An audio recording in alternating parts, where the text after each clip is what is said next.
Assalamualaikum warahmatullahi wabarakatuh. Perkenalkan, saya Vita Putri Yuwono dari Program Studi Pendidikan Bahasa dan Sastra Daerah 2020.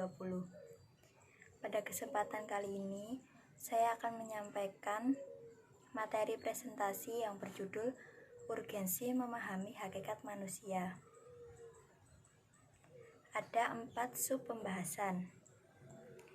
Yang pertama, pengertian manusia menurut beberapa pola. Yang kedua, wujud sifat hakikat. Wujud sifat manusia meliputi beberapa hal. Yang ketiga, unsur-unsur hakikat. Menjelaskan unsur-unsur hakikat manusia. 4 dimensi kemanusiaan. Menjelaskan apa saja dimensi yang meliputi kemanusiaan. Yang pertama, pengertian. Dalam beberapa sumber pustaka dapat ditemukan berbagai rumusan tentang manusia.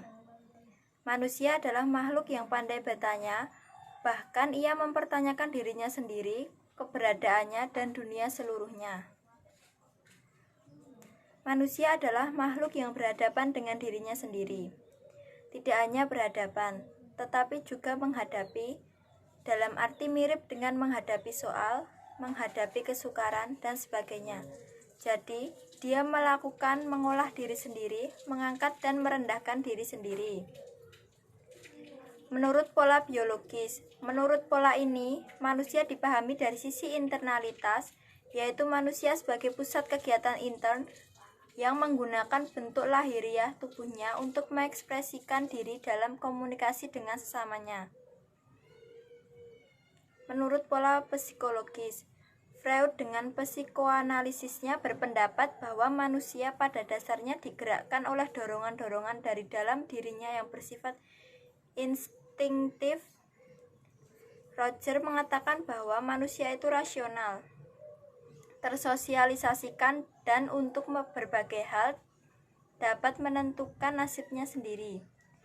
Pandangan behavioristik pada dasarnya menganggap bahwa manusia sepenuhnya adalah makhluk reaktif yang tingkah lakunya dikontrol atau dikendalikan oleh faktor-faktor yang datang dari luar.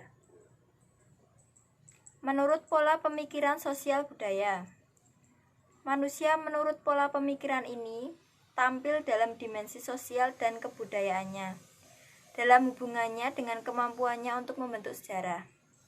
Menurut pola ini, kodrat manusia tidak hanya mengenal satu bentuk yang uniform, melainkan berbagai bentuk. Menurut pola pemikiran religius, menurut pola Eliade, Homo religiosus adalah tipe manusia yang hidup dalam suatu alam yang sakral, penuh dengan nilai-nilai religius dan dapat menikmati sakralitas yang ada dan tampak pada alam semesta, alam materi, alam tumbuh-tumbuhan, dan manusia. Menurut Surjanto Puspowardoyo, bahwa untuk memahami manusia bukan dari kacamata seseorang antropolog, biolog, atau psikolog, karena hal itu lebih merupakan interpretasi perorangan. 2. Wujud sifat hakikat manusia. Kemampuan menyadari diri. Manusia itu berbeda dengan makhluk lain, karena manusia mampu mengambil jarak dengan objeknya, termasuk mengambil jarak terhadap dirinya sendiri. Kemampuan bereksistensi. Dengan kemampuan mengambil jarak dengan objeknya, berarti manusia mampu menembus atau menerobos dan mengatasi batas-batas yang membelenggu dirinya. Kemampuan menerobos ini bukan hanya dalam kaitannya dengan soal ruang, melainkan juga soal waktu. Kata hati. Kata hati adalah kemampuan membuat keputusan tentang baik dan yang buruk bagi manusia sebagai manusia. Orang yang tidak memiliki pertimbangan dan kemampuan untuk mengambil keputusan tentang yang baik atau yang buruk, ataupun kemampuannya dalam mengambil keputusan tersebut dari sudut pandang tertentu saja, misalnya dari sudut kepentingannya sendiri, dikatakan bahwa kata hatinya tidak cukup tajam. Tanggung jawab. Kesediaan untuk menanggung akibat dari perbuatan yang menuntut jawab. Wujud tanggung jawab bermacam-macam. Ada tanggung jawab kepada diri sendiri, kepada masyarakat, dan kepada Tuhan. Rasa kebebasan. Perasaan yang dimiliki oleh manusia untuk tidak terikat oleh sesuatu, selain terikat sesuai dengan tuntutan kodrat manusia. Manusia bebas berbuat sepanjang tidak bertentangan sesuai dengan tuntutan kodratnya sebagai manusia.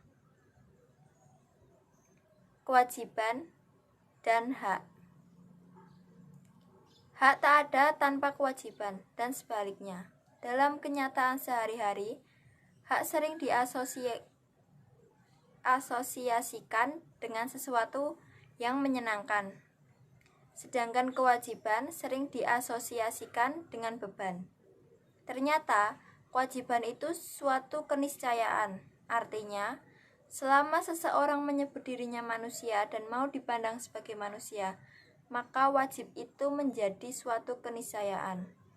Karena jika mengelakkan berarti dia mengingkari kemanusiaannya sebagai makhluk sosial. Kemampuan menghayati kebahagiaan. Bahwa kebahagiaan manusia tidak terletak pada keadaannya sendiri secara faktual, ataupun pada rangkaian prosesnya maupun pada perasaan yang diakibatkannya, tetapi terletak pada kesanggupannya atau kemampuannya menghayati semuanya itu dengan keheningan jiwa dan menundukkan hal-hal tersebut dalam rangkaian atau ikatan tiga hal, yaitu usaha, norma-norma, dan takdir. 3 unsur-unsur hakikat manusia. Menurut Noto Nagoro, manusia adalah makhluk monopluralis, maksudnya makhluk yang memiliki banyak unsur kodrat, plural, tetapi merupakan satu kesatuan yang utuh, mono. Dilihat dari susunan kodratnya, manusia sebagai makhluk monodualis, maksudnya terdiri dari 2 unsur yakni unsur raga dan unsur jiwa, tetapi merupakan satu kesatuan yang utuh. Dilihat dari sifat kodratnya, manusia juga sebagai monodualis, yakni terdiri dari unsur individual dan unsur sosial, tetapi merupakan kesatuan yang utuh atau mono. Secara keseluruhan, manusia adalah makhluk monopluralis seperti disebutkan yang di depan. Dimensi-dimensi kemanusiaan. Dimensi keindividualan, bahwa setiap individu memiliki keunikan. Setiap anak manusia sebagai individu ketika dilahirkan telah dikaruniai potensi untuk menjadi diri sendiri yang berbeda dari yang lain. Tidak ada diri individu yang identik dengan orang lain di dunia ini. Bahkan 2 anak yang kembar sejak lahir tidak bisa dikatakan identik. Dimensi kesosialan, bahwa setiap manusia dilahirkan telah dikaruniai potensi untuk bersama dengan orang lain. Manusia dilahirkan memiliki potensi sebagai makhluk sosial.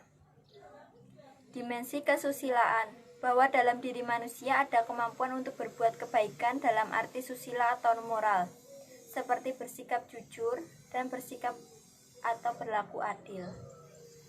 Dimensi keberagaman, sebagai makhluk religius, manusia sadar dan meyakini akan adanya kekuatan supranatural di luar dirinya. Sesuatu yang disebut supranatural itu dalam sejarah manusia disebut dengan berbagai nama sebutan. Satu di antaranya adalah sebutan Tuhan. Dimensi kesejarahan. Dimensi kesejarahan ini bertolak dari pandangan bahwa manusia adalah makhluk historis, makhluk yang mampu menghayati hidup di masa lampau, masa kini, dan mampu membuat rencana-rencana kegiatan di masa yang akan datang. Dengan kata lain, manusia adalah makhluk yang menyejarah. Sekian presentasi yang dapat saya sampaikan, kurang lebihnya mohon maaf. Wassalamualaikum warahmatullahi wabarakatuh. Terima kasih.